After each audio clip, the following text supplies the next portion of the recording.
मोतिक, laptop pass कर। अनन्या तू अजय भी हो, गधे की बात। लैपटॉप पास कर दो। Chirag, why don't you mind your language? हाँ, क्यों भूल जाओ कि अभिनव मेरा पति है? 2 साल में पहली बार अभिनव ने अनन्या को वाह के लिए लड़ता हुआ देखा था।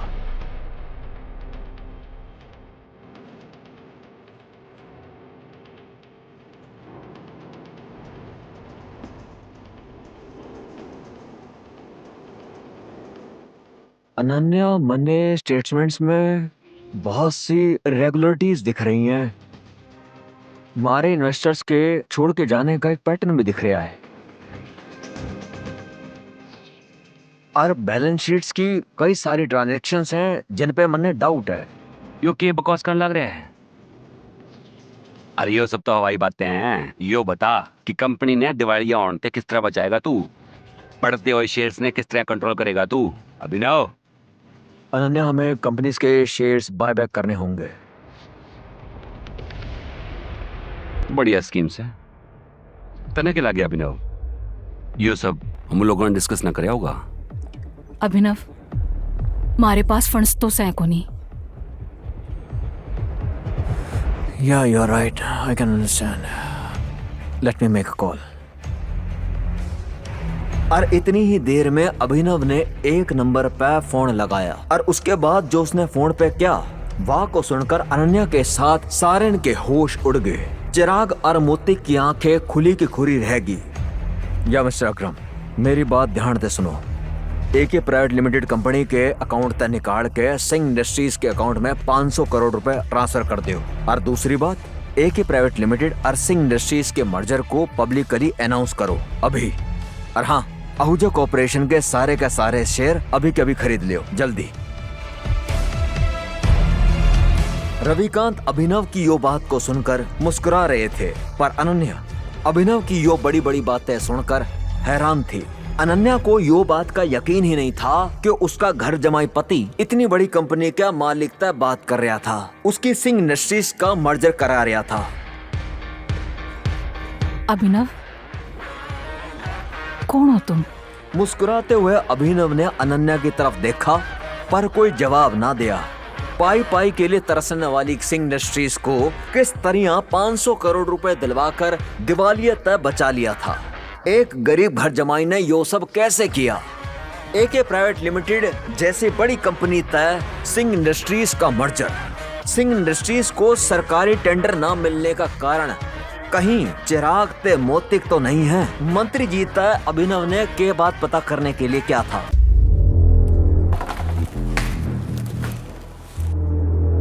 अभिनव बोला, मैं मानूस हूं कि मैं उस दिन शराब में था,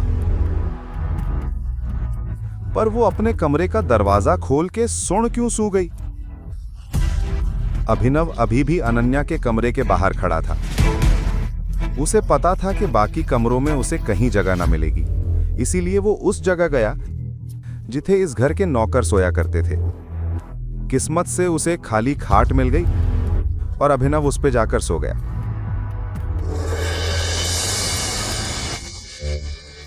उसे ना पता चला कब सोया और कब उठ गया। वो जल्दी जल्दी तैयार होया और पहुंच गया AK प्राइवेट लिमिटेड में। सिक्योरिटी ने उसे रोकते हुए कहा, ए ठहर, कहाँ जा रहा है? बाहर जा। उसने सनी की तरफ देखा, सनी ने भी उसकी तरफ देखा। हल्की सी मुस्कुराहट के साथ बोला, हाँ, देखो कौन आया से। यहाँ आने की हिम्मत कैसे हुई तेरे में? सिक्योरिटी, जी सर। इस कमीने को अंदर न जाने दिया जाए, ये सिर्फ अकराम सर को परेशान करने आया से। अभिनव, मैं तन्ने एक सलाह दूं, अपनी गरीबी को थोड़ा सा मान ले और जिंदगी उसी हिसाब से जी। तेरा बाप अकराम सर की गाड़ी चलाता था, उसका मतलब ये ना होया कि वो दोस्त बन गए। ना तेरे बाप को आगे पीछे घूमने का कोई फायदा मिला, ना तन्ने मिलने वाला। सनी की बात सुनते सुनते अभिनव के तन बदन में आग लग रही थी। वो सनी की बदतमीजी से परेशान हो चुका था। चाहे तो सीधे मुंह पे जवाब दे देता, पर उसने इसके बजाय अपना फोन निकालना बेहतर समझा। वो अकराम को फोन करने ही वाला था, पर इससे पहले जेनी आगे आई और बोली, ये क्या कर रहे हो तुम? ये मेरे साथ से। कुछ कहना से तो तुम जा सकते हो, चलो मेरे साथ। सनी का दिमाग घूम गया। उस दिन पार्टी में भी और आज भी अभिनव ने उसे गलत साबित कर दिया था। अभिनव ने पूछा, क्या अकराम ने तुम्हें बताया क्यों मैं यहाँ आया हूँ? जैसे ही जेनी ने ये सुना, उसके कान खड़े हो गए। एक आदमी जो यहाँ नौकरी लेने आया से, वो अकराम को सीधे अकराम बोल रहा से। जेनी ने इस सवाल का जवाब ना दिया। तुमने मेरे सवाल का जवाब ना दिया। जिस तरह से जेनी सॉरी बोल रही थी, उससे अभिवन समझ गया कि उसे वो पसंद ना करती। जेनी ने जल्दी से अपनी मेज पर रखा एक कागज उठाया। उस पर उन नौकरियों के नाम लिखे थे जो अभिनव कर सकता था। अकराम ने उसे मनपसंद नौकरी चुनने का हक दे दिया था। अभिनव ने पूछा, इन पे स्टार क्यों बने से? इन पदों पे पहले से कोई काम कर रहा से, इसीलिए ये खाली ना है। जेनी ने आगे कहा, आप चाय लेंगे या कॉफी? मैनेजर। मुझे मैनेजर का पद चाहिए। पर मैनेजर वाले पद पे तो स्टार बना से। मैं जानता हूं से, जेनी बोली। तो जिस जगह कोई पहले से बैठा है, वहां कैसे बैठ सकते हो आप? क्या आप चाहते हो कि वो कर्मचारी कंपनी छोड़ दे? मैंने ऐसा कुछ ना कहा। तुम बताओ, ये लिस्ट किसने दी? तुमने? हाँ, पर जेनी देखो, इसमें मेरी कोई गलती ना से। अभिनव ने पक्का जवाब दिया। तुमने लिस्ट दी और मैंने अपनी पसंद का पद चुन लिया। अब आगे क्या करना से, ये तुम तय करो। वो वही मांग रहा था जिसके बारे में सोच रहा था। वैसे पूरी कंपनी उसी की थी। वो उसे जल्द से जल्द संभालना चाहता था। ठीक है मिस्टर अभिनव, मुझे आपकी कुछ जानकारी चाहिए होगी। आपका ऑफिस कल से शुरू होगा। Perfect, thank you. पर मॉन्टी के आने से पहले वो कुछ ऐसा ना कर सकता था, इसीलिए उन्होंने मैनेजर की पोस्ट मांगी ताकि अनन्या और उसके माता पिता के सामने अपनी काबिलियत साबित कर सके। सनी अभी भी ना समझ पाया था कि अभिनव यहां क्या लेने आया था। अभिनव को लगा कि उसे कल से काम पे जाने के लिए नए कपड़े चाहिए होंगे। कपड़ों के साथ साथ फोन भी बदलना पड़ेगा। अकराम का चेक उसकी जेब में था। अब जब अनन्या के माता पिता आ गए थे, अभिनव को पता था कि उसे उनके साथ और हरदेव पाल के सामने यह साबित करना पड़ेगा कि वो उनके घर में रहकर नौकरों के कमरे में सो सकता है। पर वो इतनी आसानी से हार मानने वाला ना था। वो साबित करके रहेगा कि वो दुनिया का सबसे अच्छा दामाद है। अभिनव पैसे निकालने बैंक गया। अभिनव बोला, इस चेक से पैसे निकालने हैं मुझे। वहां उसकी मुलाकात प्रणव से हो गई। प्रणव उन्हीं लोगों में से था जो अभिनव की गरीबी का मजाक उड़ाता था। प्रणव खुद बैंक में काम करता था। वो करोड़पति ना था, पर पैसे बहुत थे। वो अभिनव को जानता था क्योंकि अभिनव अक्सर इसी बैंक में डिलीवरी का काम करने आया करता था। दिखने में भी वो अभिनव से ज्यादा आगे ना था। फर्क बस एक था, गरीबी। चेक से? तुम्हें पता है ना, इस बैंक में चेक से पैसे निकालने के लिए सिर्फ और सिर्फ बड़ी रकम निकाली जा सकती है। मेरा रकम बहुत बड़ा है, इसलिए यहाँ पे निकल भी नहीं पाएंगे, इसलिए मैं मैनेजर से मिलना चाहता हूँ। तुम्हें इसकी जरूरत नहीं पड़ेगी। बताओ चेक मुझे। प्रणव ने बिना देखे अभिनव और बाकी लोगों की आंखों के सामने चेक फाड़ दिया। अबे दिमाग खराब है क्या तुम्हारा? ये क्या किया? सिक्योरिटी, इस आदमी को बाहर निकलवाओ यहाँ से। फर्जी चेक लेकर बैंक में आता है, बैंक वालों को बेवकूफ समझता है। पुलिस बुलाकर अभी अंदर करवा दूंगा तुझे। लेके जाओ इसे। प्रणव और बाकी लोगों को अभिनव को इस हाल में देखकर बड़ा मजा आ रहा था। क्या हो रहा है? यह आवाज और किसी की नहीं बल्कि बलराज की थी। उसने अभिनव को दूर से ही पहचान लिया था। बलराज को देखते ही अभिनव की जान में जान आ गई। अब कोई उसका कुछ नहीं बिगाड़ सकता था। सॉरी सर, मुझे पता नहीं था आप यहाँ इस तरह आ जाएंगे। मैं तो बस इस आदमी को फ्रॉड करने से रोक रहा था। छोड़ दो इसे। अभिनव चुपचाप बलराज के पीछे चला जा रहा था। प्रणव और बाकी लोगों को समझ नहीं आ रहा था कि बलराज अभिनव को अपने साथ क्यों ले जा रहा था। जब प्रणव भी उनके पीछे जाने लगा तो बलराज ने पलट कर कहा, मैंने तुमसे कहा मेरे साथ आने के लिए। नहीं सर। बलराज ने उसे घूरा तो प्रणव के पैर थमे के थमे रह गए। अभिनव को बलराज का ये बर्ताव देख घबराहट हो रही थी। वो बस यही उम्मीद कर रहा था कि बलराज ऐसा कुछ न कर दे जिससे उन लोगों को अभिनव की पहचान के ऊपर शक हो जाए। अगर इसने गलती की है तो इसके बारे में मैनेजर को पता होना चाहिए। अगर तुम अपने लेवल पर एक्शन लोगे तो हो सकता है मैनेजर को बुरा लग जाए। जी सर। कम। बलराज ने अभिनव को घूरा और उसे अपने साथ अंदर आने का इशारा करने लगा। दोनों एक साथ मैनेजर के केबिन में दाखिल हो गए थे। मैनेजर अपनी कुर्सी पर बैठकर कंप्यूटर पर काम कर रहा था। बलराज ने उसका ध्यान अपनी तरफ खींचने के लिए दरवाजे को जोर से बंद किया। अचानक से मैनेजर की नजर दरवाजे पर पड़ी। जब उसने देखा कि सामने बलराज खड़ा है। अरे बलराज सर, आप यहाँ कैसे? मुझे बुला लिया होता। बैठिए बैठिए। कहिए कैसा आना हुआ? वैसे तो मैं अपने किसी काम से आया था, लेकिन बाहर तमाशा देखा तो सोचा कि सबसे पहले मैं तुमसे इस बारे में बात करता हूं। बताइए ना। तुम जानते हो यह साहब कौन है? उसकी नजर उसके चेहरे से फिसलते हुए उसके हाथों और आखिर में उसकी अंगूठी पर पड़ी।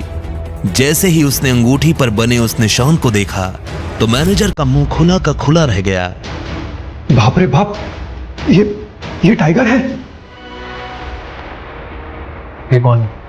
ये उस टीम का आखिरी हिस्सा है जिस टीम का तुम कैप्टन उठाए। आई एम वेरी सॉरी, मुझे माफ कर दीजिए। टाइगर, आप कितनी देर से यहाँ हैं? मैं आपके लिए क्या कर सकता हूँ? बस उसकी जरूरत नहीं है। एक चीज का ध्यान रखना, इनके अलावा तुम्हारे अलावा किसी को नहीं पता चलना चाहिए कि मैं टाइगर हूं। जी।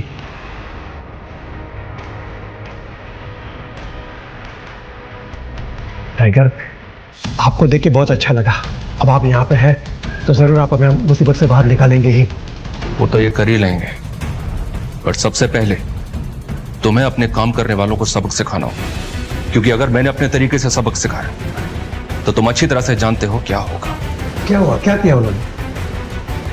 और अभिनव के साथ जो हुआ उसने मैनेजर को सब बता दिया। ये सुनते ही मैनेजर का खून खौल उठा।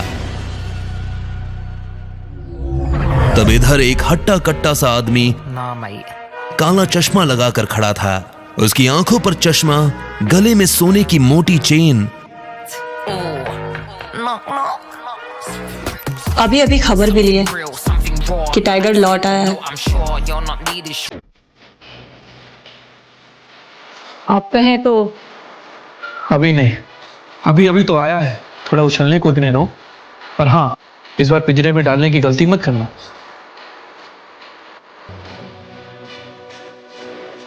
अब आगे क्या होने वाला था, क्या करने वाला था मैनेजर प्रणव के साथ, और कौन था ये आदमी जो टाइगर का नाम सुन मन ही मन एक नई प्लानिंग कर रहा था। टाइगर,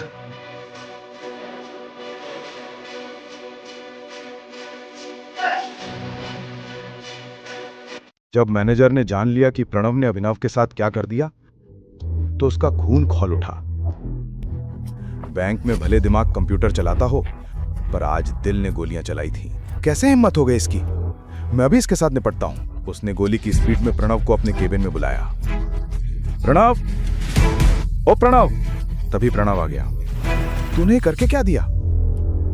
किसने कहा था इस जेंटलमैन का चेक भरने को? सर, ये आदमी डिलीवरी बॉय है। ये नकली चेक लेके आया था बैंक में। क्या समझा इसने? हमारे यहाँ लॉटरी चल रही है और मैंने चेक का डेटा कंप्यूटर में चेक कर लिया था, कोई भी जानकारी मैच ना हुई। तू सच बोल रहा है? जी सर। पता भी है किसका चेक लाया था ये डिलीवरी बॉय? अकरम सर का। क्या सर? हाँ, और तूने इसके साथ जो किया सो किया, पर पता भी है अकरम सर तेरे साथ क्या करेंगे जब ये बात उनको पता चलेगी? चेक कहाँ है? तो सर, ये रहा चेक। कैसे हिम्मत हुई तेरी? अब एक काम कर, जितने भी टुकड़े फाड़े हैं टेप लगा के एक एक टुकड़ा जोड़। जी सर। और इस असाइनमेंट के बाद तो फायर होगा, समझ लिया? निकाल दिया जाएगा। सर, पर मैंने किया ही क्या है? सुन लिया तूने कि मैं निकाल रहा हूं, पर उससे पहले मैंने क्या कहा था वो नहीं सुना? अगर उसे पता होता कि वापस जोड़ना पड़ेगा तो इतना जोर से ना फाड़ता। प्रणव मैनेजर की तरफ देखने लगा। ये चेक अकरम सर का है, ठीक ठाक जोड़, और जरा भी गलती की तो ऐसे लात मार के निकालूंगा कि दुनिया में किसी बैंक में नौकरी ना मिलेगी। निकल जाओ। उसने घबराकर अभिनव की तरफ देखा।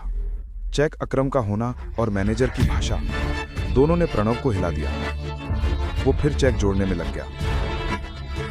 अभिनव के मन में दर्द था कि वो तो अपने साथ हुए अन्याय की शिकायत लेकर आया था, पर पता नहीं कितने अभिनवों के साथ प्रणव ने ऐसी बदतमीजी की होगी। उधर प्रणव समझ नहीं पा रहा था कि बलराज और मैनेजर एक फटेहाल डिलीवरी बॉय की मदद क्यों कर रहे थे। आखिर बड़ी मुश्किल से उसने चेक को जोड़ दिया। मैं बहुत माफी चाहता हूँ। वैसे टाइगर कहाँ थे इतने सालों से? पहले ये बताओ कि आप मेरे पिता से कैसे जुड़े हुआ हो? मैं उनकी टीम का हिस्सा हूँ। सुनो, टाइगर वापस आ गया है, पर जब तक मोंटी नहीं आता किसी को खबर नहीं लगनी चाहिए, वरना खेल खत्म हो जाएगा। हाँ, सर सही बोल रहे हैं। हमारे शेरों के बीच एक भेड़िया घुसाया है और वो हमारे सारे राज दुश्मनों को देने वाला है। इसीलिए सावधान रहना पड़ेगा टाइगर। भेड़िया मतलब जासूस? हाँ, मोंटी तुझे इस बारे में पूरा बताएगा। तब तक तू गुफा से बाहर मत निकलना, और जब निकले तो अंधेरे में रहना। इसी बीच हम तेरे पिता हमारे संजय के कातिल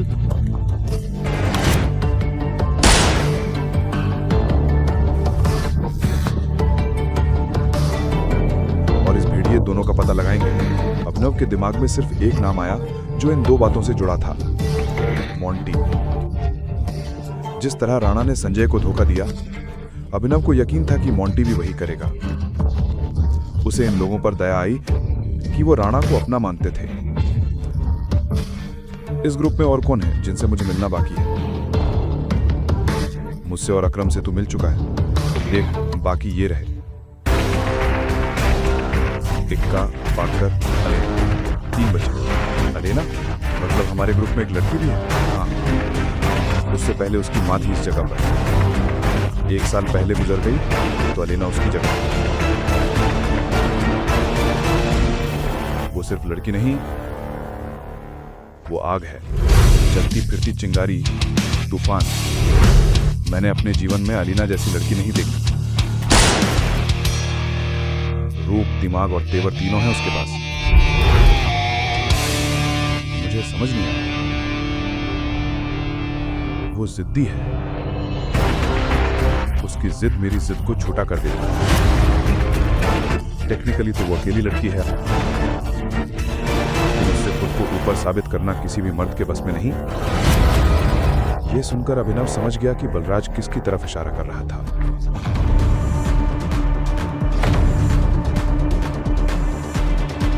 अलेना को यकीन दिलाना कि वो टाइगर है, यह अभिनव के लिए मुश्किल होने वाला था, मगर यह चुनौती उसे खूब भा रही थी।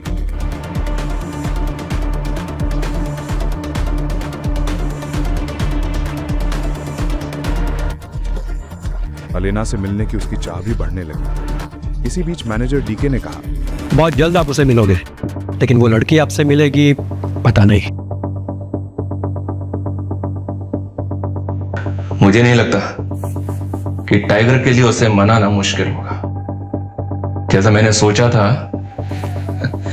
वैसा लड़का नहीं है ये। बलराज की ये बात सुन डीके के कान खड़े हो गए। बलराज सर, लगता है टाइगर ने आपको रिंग में पटका है क्या? ये सुनते ही बलराज जोर से हंसा और उसने हाँ में सिर हिला दिया। उसे देख डीके भी जोर जोर से हंसने लगा। हाँ, वैसे टाइगर, अभी आपको कितने पैसे की जरूरत है? मैं दे देता हूँ, बाद में अकरम सर के ऑफिस से मैं चेक रीइशू करवा लूंगा। फिलहाल तो मुझे 1 करोड़ रुपए चाहिए और बाकी के 49 करोड़ मेरे नए अकाउंट में डलवा देना। ठीक है, मैं करवा देता। ये सुन डीके उसके लिए पैसे लेने चला गया। बलराज, ये अलायना जो भी लड़की है, इसके बारे में और क्या जानते हो तुम? ऐसे तो सब कुछ जानता हूं मैं, पर वैसे कुछ भी नहीं। नहीं, मेरा मतलब बलराज, तुम्हें पता है मेरा क्या मतलब है? हाँ हाँ, मैं जानता हूं तुम्हारा मतलब। बस उसे अपनी तरफ से चिढ़ने का या गुस्सा होने का मौका मत देना, और ना ही उसके पीछे कुत्ते की तरह जी बिलाना। और जोक तो बिल्कुल भी मत मारना, जोक मारने वालों को जान से मार देती है वो। वैसे तुम्हें अब एक गाड़ी की जरूरत है टाइगर। मैं अपने मैनेजर को बोल रहा हूं, तुम यहां से सीधा ग्लोब मोटर्स जाओ, वहां एक गाड़ी तुम्हारा इंतजार कर रही है। ऐसे मैं अभी भर रहा हूं, बाकी जब तुम गद्दी संभालोगे तो उसका डबल दे देना मुझे। Okay, thank you.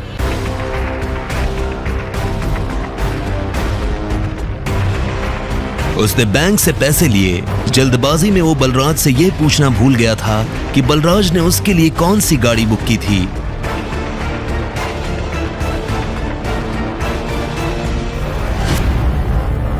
जैसे ही वो अंदर गया तो उसने देखा कि शोरूम का मैनेजर दरवाजे पर खड़ा होकर किसी का इंतजार कर रहा था। मिस्टर अभिनव ग्रेवाल? मैं ही हूँ अभिनव गढ़वाल।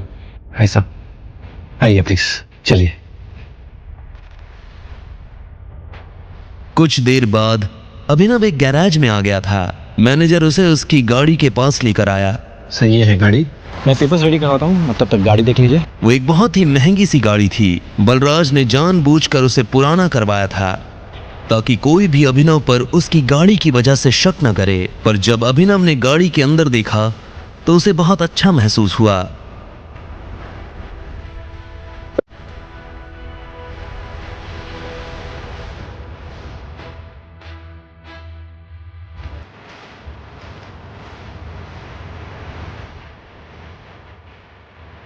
हेलो, ये सब क्या हो रहा है अभिनव? तुम गाड़ी ले रहे हो? तुम कौन हो और तुम क्या चाहती हो? अरे मैं चाहत, तुम्हारी वाइफ की फ्रेंड। अभिनव ने चाहत को अकरम की पार्टी में देखा था। हालांकि अभिनव ने वहां उससे कोई बात नहीं की थी, लेकिन वो पार्टी में लगातार अभिनव को ही देखे जा रही थी। उसे पूरा शक था कि अभिनव दुनिया को जो दिखा रहा था असल में वो वैसा नहीं था। और ये सवाल मुझे तो तुमसे करना चाहिए, तुम यहाँ गाड़ी खरीदने कैसे आ सकते हो? अनन्या ने मुझे तो बताया कि तुम गरीब हो। हाँ, मैं गरीबी हूँ, बस वो अपने बॉस के लिए ले रहा था। चाहत ने उसे कुछ पल के लिए देखा और बोली, पक्का झूठ तो नहीं बोल रहे हो? और तुमसे झूठ क्यों बोलूंगा? पता नहीं, एक काम करती हूँ, मैं अनन्या को भी यही बुला लेती हूँ, दूर से ही सही। जब तुम्हें वो गाड़ी में देखेगी तो खुश हो जाएगी। नहीं, उसे यहाँ बुलाने की क्या जरूरत है? उसे क्यों परेशान करना? अब तुम बताओ, मैं तुम्हारे लिए कुछ कर सकता हूँ क्या? तुम मुझे ट्रीट दे सकते हो क्या? तुम मुझे ट्रीट पे नहीं लेके चलोगे? देखो, मैं तुम्हारी बीवी की दोस्त हूँ और मुझे नहीं लगता कि तुम्हें मुझे मना करना चाहिए। इससे पहले कि अभिनव उसकी बात का कोई जवाब दे पाता, चाहत ने गाड़ी का दरवाजा खोला और वो पैसेंजर सीट पर जाकर बैठ गई। ठीक इसी वक्त मैनेजर डॉक्यूमेंट्स लेकर आया और उसने डॉक्यूमेंट्स अभिनव को दे दिए। अभिनव भी ड्राइविंग सीट पर बैठ गया। उसे पता था कि चाहत खुद एक रईस परिवार से आती थी। ऐसे में वो उसे अकरम के एक होटल में ले जाने वाला था। चाहत पूरे रास्ते रह रहकर अभिनव को देख रही थी। अभिनव को समझ नहीं आ रहा था कि वो उससे चाहती क्या है। अभिनव की गाड़ी अकरम के होटल के नीचे पार्क हुई। बिजनेस में अकरम किसी के नहीं सुनता, समझे? ठीक है, मैं बाद में कॉल करता हूं। टाइगर? अभिनव का फोन बज उठा। उसने देखा अकरम का फोन था। अकरम। हेलो टाइगर, क्या हुआ? मैंने तुम्हारी गाड़ी अपने ऑफिस के नीचे आते हुए देखी। सब ठीक तो है? All okay? हाँ, वो एक्चुअली मैं होटल में किसी के साथ लंच के लिए आया था। हाँ, वो मैंने देखा। तुम एक काम करो, सबसे पहले तुम ऊपर मेरे ऑफिस में आओ, मैं तुम्हें अपना वीआईपी कार्ड देता हूं। तुम दोनों को वीआईपी ट्रीटमेंट मिलेगा। क्या हुआ, चले? तुम यहीं रुको, मुझे एक इम्पोर्टेंट काम है, मैं वो निपटा कर आता हूँ। चाहत उसे जाते हुए देख रही थी। वो अच्छी तरह से जानती थी कि अकरम का ऑफिस है, लेकिन अभिनव वहां क्या करने जा रहा था और अकरम ने उसे किस कारण ऊपर बुलाया था। चाहत को अभिनव पर शक हो रहा था। अब आगे क्या होने वाला था? क्या चाहत को अभिनव की असली पहचान के बारे में पता चल जाएगा और क्या थे चाहत के इरादे? पूरी कहानी सुनने खातर डाउनलोड करो पॉकेट FM ऐप इब्बे। लिंक नीचे डिस्क्रिप्शन में है।